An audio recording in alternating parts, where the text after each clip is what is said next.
Good morning students. Chapter first पढ़ रहे हैं हम नंबर सिस्टम। नंबर सिस्टम में हम रेशनल नंबर्स और इरेशनल नंबर्स, परिमेय संख्या और अपरिमेय संख्या के बारे में पढ़ रहे थे। अब तक वीडियोज में हमने परिमेय संख्या के बारे में देखा। आज हम देखेंगे इरेशनल नंबर यानी अपरिमेय संख्याओं से जुड़े हुए कुछ गुणधर्म, सम प्रॉपर्टीज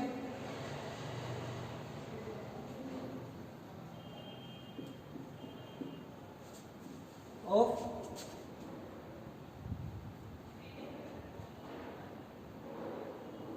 इरेशनल नंबर्स, अपरिमेय संख्याओं के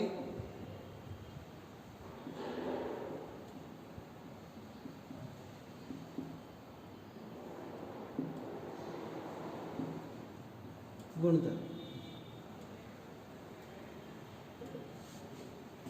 अपरिमेय संख्याओं के कुछ सामान्य गुणधर्म होते हैं जिन्हें हमें यहाँ पर देखना है। इन गुणधर्मों से हम क्या कर सकते हैं, आसानी से अपरिमेय संख्याओं को पहचान सकते हैं, देख सकते हैं कि कौन सी संख्या परिमेय हो सकती है, कौन सी संख्या अपरिमेय हो सकती है। इसके लिए जैसे हमारा फर्स्ट पॉइंट है, first point, according to first point, मान लिया हमारे पास कोई दो अपरिमेय संख्या है और we need to add them, यानी किन्हीं दो अपरिमेय संख्याओं को जोड़ने पर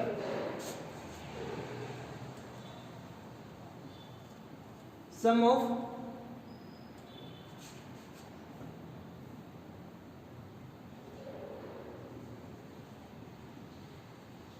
रेशनल नंबर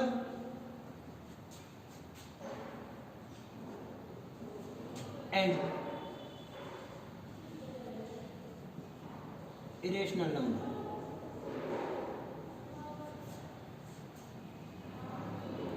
is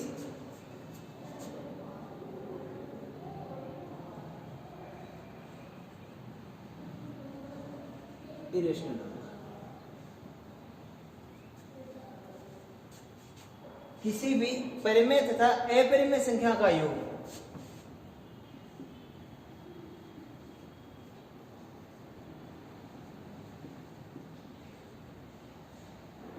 तथा अपरिमेय संख्या का योग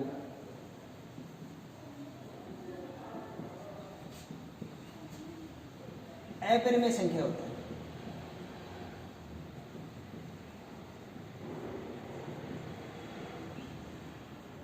हम सीधा लिख सकते हैं कि यहाँ पर हमारी एक संख्या परिमेय एक संख्या अपरिमेय, तो उसका योग क्या हो जाएगा, अपरिमेय। जैसे दो हमारी परिमेय संख्या है और कोई भी संख्या ले ली हमने, जैसे √3 लिया, अपरिमेय संख्या का योग आ रहा है यहाँ पे। ये एक परिमेय संख्या है, ये एक अपरिमेय संख्या है।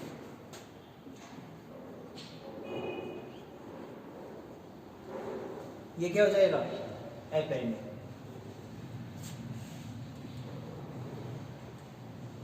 Similarly, subtraction of rational and irrational number is irrational। जिस तरीके से संख्याओं का योग, एक परिमेय संख्या और एक अपरिमेय संख्या का योग क्या होता है, अपरिमेय होता है, ठीक उसी तरीके से एक परिमेय संख्या और एक अपरिमेय संख्या का घटाव यानी बाकी, वो भी क्या होगी, एक अपरिमेय संख्या होगी, इरेशनल नंबर होगा। बट यहां पर अगर हम मल्टीप्लिकेशन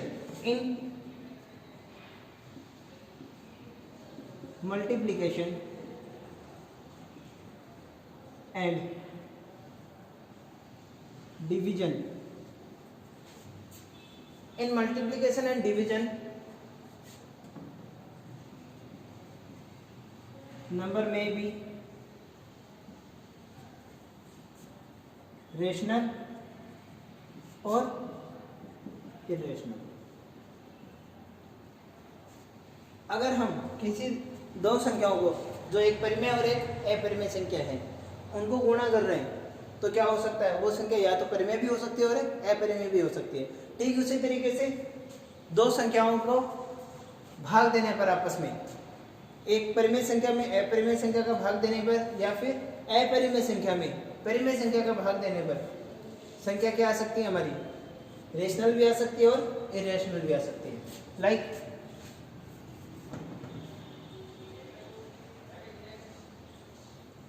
√2 इरेशनल वैल्यू है और इसे √2 से मल्टीप्लाई किया तो ये क्या हो जाएगा, 2 आएगा, जो हमारे क्या है, रेशनल नंबर है। जबकि √3 √2 इन दोनों को मल्टीप्लाई करेंगे √6 आएगा, ये हमारा क्या हो जाएगा, ये इरेशनल नंबर आ जाता है। ये हमारा गुणा की संख्या है। एक जगह हमने देखा कि किन्हीं दो अपरिमेय संख्याओं को गुणा करने पर क्या आ रहा है, परिमेय संख्या आ रही है, जबकि दो यहाँ पर दो अपरिमेय संख्या को गुणा करने पर अपरिमेय संख्या ही प्राप्त हो रही है। इसी प्रकार डिवीजन में देख लेते हैं, डिवाइड किया 1 आ गया, आपस में कैंसिल होते हैं, आ जाएगा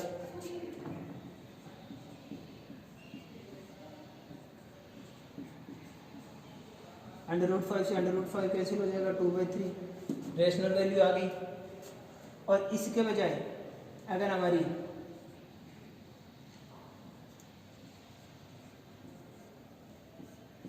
कैंसिल किया √7 रह गया, ये क्या हो जाएगी, हमारी इरेशनल वैल्यू हो जाएगी।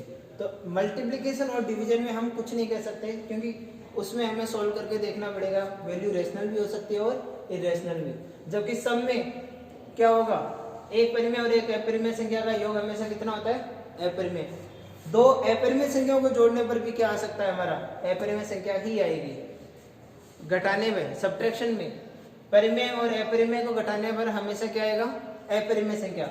इफ वी सब्ट्रैक्ट रेशनल और irrational value with each other, answer will be irrational value. ठीक है, ये हमारी थी इसकी प्रॉपर्टीज है। नेक्स्ट इसमें प्रॉपर्टी देखते हैं, उसमें ये दिया हुआ है, according to that property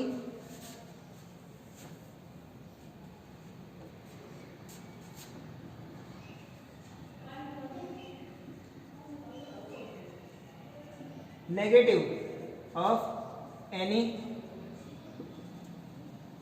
irrational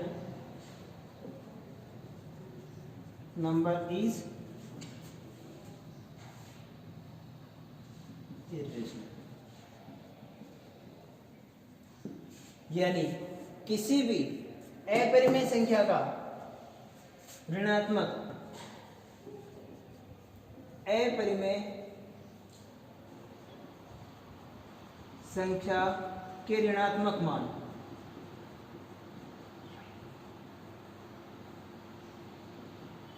कैसे होते हैं, अपरिमेय ही होते हैं।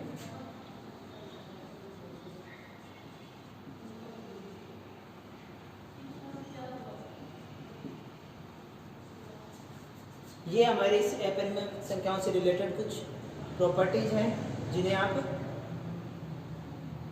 को ध्यान में रखना है। आप इनका स्क्रीनशॉट लेना चाहें, इनका स्क्रीनशॉट लेकर के इन्हें लिख सकते हैं। एक बार इनका स्क्रीनशॉट ले लीजिए।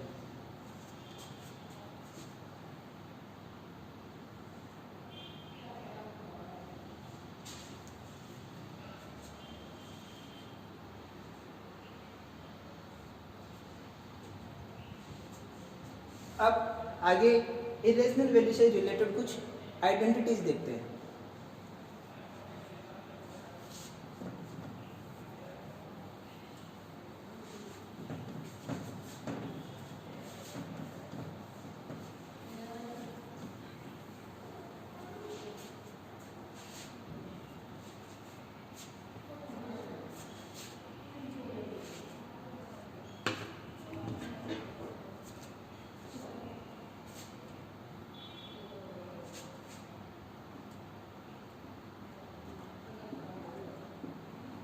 सब आइडेंटिटीज ऑफ इरेशनल वैल्यूज, यानी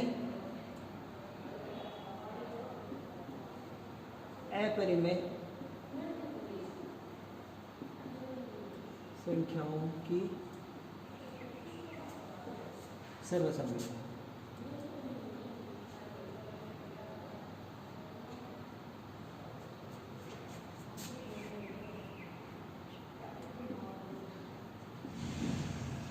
मान लिया ए हमारा कोई क्या है, अपरिमेय संख्या है, तो उसका अगर स्क्वायर करते हैं तो वो क्या आएगा हमारा, हमेशा ही एक परिमेय संख्या आएगा।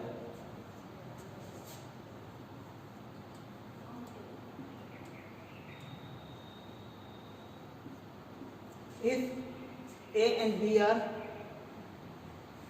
इरेशनल वैल्यूज, तो इसका स्क्वायर करेंगे तो क्या आ जाएगी हमारे पास, आइडेंटिटी आ जाएगी a minus root a b plus,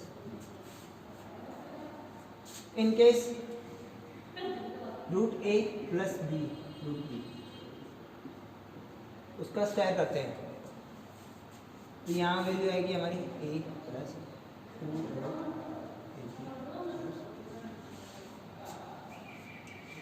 instead of this plus root b multiply root a minus a, ये हमारी आइडेंटिटी है।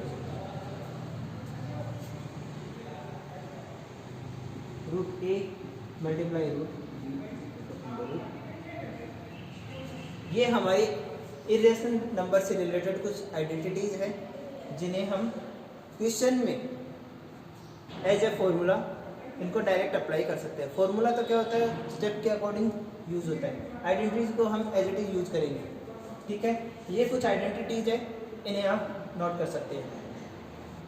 इसके अलावा एक चीज़ और होती है इरेशनल वैल्यू की, कि जो हमारी इरेशनल वैल्यूज होती है, हमें ये देखना है कि हमारा जो नंबर सिस्टम है, यानी हमारे जो नंबर्स है, देखो उसमें जो रियल नंबर है, रियल नंबर क्या होते हैं, rational plus irrational. Real number is equal to rational plus irrational, ये होता है, ये दोनों मिलकर के रियल नंबर बनाते हैं। अब कौन कौन से नंबर हमारे इरेशनल हो सकते हैं, उन्हें हम कैसे फाइंड करेंगे। जो रूट वाले हैं, हमने ये देखा कि रेशनल में हमें क्या करना चाहिए, डेसिमल एक्सप्रेशन करके देख लेना चाहिए। दशमलव प्रसार से हम ज्ञात कर सकते हैं कि कौन सी वैल्यू क्या है हमारी, परिमेय है या अपरिमेय। एक चीज़ ये हम यूज साइन करते हैं, पाई, पाई का मान होता है 22/7। जब भी हम पाई यूज करेंगे, पाई अपरिमेय यानी इरेशनल वैल्यू, और इंस्टेड ऑफ पाई अगर हम पाई का मान रख रहे हैं 22/7, तो ये हमारा क्या हो जाएगा, केवल 22/7 परिमेय। और इसका जो डेसिमल एक्सपेंशन है, यानी दशमलव प्रसार है, वो हमेशा कैसा होता है, अपरिमेय होता है, क्योंकि उसमें नॉन टर्मिनेटिंग नॉन रिक्यूरिंग वाली कंडीशन आ जाएगी। अशांत अनावर्ती, अनंत तक जाएगा प्रसार और कोई भी संख्या रिपीट नहीं होगी, तो वो कैसी हो जाएगी, अपरिमेय। कौन सी कंडीशन, एक तो जब पाई लिखेंगे, दूसरा जब पाई का 22/7 का दशमलव प्रसार करेंगे, तो ये हो जाएगा हमारा अपरिमेय संख्या। अगर केवल 22/7 लिख रहे हैं, तो वो हमारा क्या होगा, ये 22/7 अंश बटे हर के रूप में P/Q का फॉर्म है, तो ये क्या हो जाएगा, हमारा परिमेय संख्या हो जाएगा। अब एक चीज़ आती है कि किसी भी जो परफेक्ट स्क्वायर है, पूर्ण वर्ग संख्या है, यानी जिसका वर्गमूल निकाला जा सकता है पूरा का पूरा, वो संख्या हमेशा क्या होती है, परिमेय होती है। पूर्ण वर्ग संख्या, जिसे perfect square is rational. Perfect square क्या होता है, हमारा रेशनल वैल्यू होता है। और परफेक्ट स्क्वायर की जगह क्या आ जाए, अगर क्यूब आ जाए तो भी हमारा क्या होगा, रेशनल होगा। पूर्ण वर्ग संख्या या फिर पूर्ण घन संख्या हमेशा रेशनल वैल्यू होती है। इसके अलावा जितनी भी वैल्यू होगी वो वैल्यू क्या हो जाएगी, हमारी अपरिमेय हो सकती है, उसका वर्गमूल निकाल सकते हैं। ठीक है, आज के लिए इतना।